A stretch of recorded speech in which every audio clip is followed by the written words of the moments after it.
Morning class 6। आपका subject है civics बेटा और चैप्टर फर्स्ट। Okay, diversity. यहाँ पे हम समझेंगे कि डाइवर्सिटी कैसे होती है आपकी इंडिया की इकोनॉमी में। हम किस तरह से हम डाइवर्सिटी के मीनिंग को डिफाइन करते हैं और कहाँ कहाँ पे हमें डाइवर्सिटी देखने को मिलती है। सबसे पहले पढ़ते हैं मीनिंग ऑफ डाइवर्सिटी होता क्या। जब आप मार्केट जाते हो, whenever you go to the market, you will observe that there are different type of people, complexion, hair color, eye color, etc. This is diversity।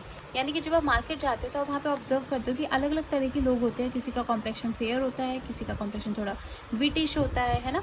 किसी का हेयर कलर जो होता है वो गोल्डन होता है, किसी का हेयर कलर ब्लैक होता है, किसी का ब्राउन होता है। इसी तरह से आइज कलर भी सबके अलग अलग होते हैं। सो यहाँ पे वो इसका मतलब क्या होता है, डाइवर्सिटी। यानी कि भिन्न भिन्न प्रकार के लोग जब एक जगह पर रहते हैं तो उसको हम लोग क्या बोलते हैं, डाइवर्सिटी बोलते हैं।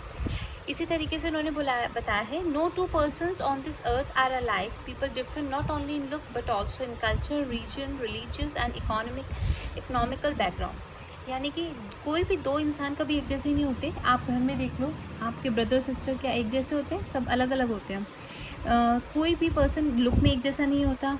आपकी मम्मा अलग दिखते हैं, आपके फादर अलग दिखते हैं, आप अलग दिखते हो, आपके भाई अलग दिखते हैं, है ना। इसी तरीके से वो बोलते हैं जब डिफरेंट तरह के लोग, ठीक है, सिर्फ लुक में ही नहीं बल्कि अलग अलग रिलीजन के भी, अलग अलग कल्चर के, अलग अलग रिलीजन के लोग, अलग अलग जगहों के लोग और अलग अलग इकोनॉमिकल बैकग्राउंड के लोग। यानी कि सबका फाइनेंशियल कंडीशन अलग होता है। कोई बहुत रिच होते हैं, कोई मिडिल क्लास में आते हैं, है ना। तो इस तरीके से जब अलग अलग तरह के लोग एक साथ रहते हैं, आप देखो कोई हिंदू है ना, कोई क्रिश्चियन है, अलग अलग रिलीजन हो गए लोगों के, है ना। कोई किसी को मानता है, कोई किसी को मानता है। तो ये सब लोग जब एक जगह एक साथ रहते हैं तो उसको हम क्या बोलते हैं कि diversity.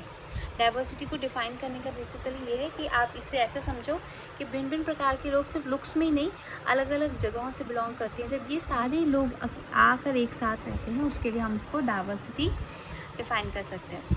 There are many reasons for this diversity. ऐसा क्यों होता है कि बहुत सारे रीजन्स हैं इस डाइवर्सिटी के होने के।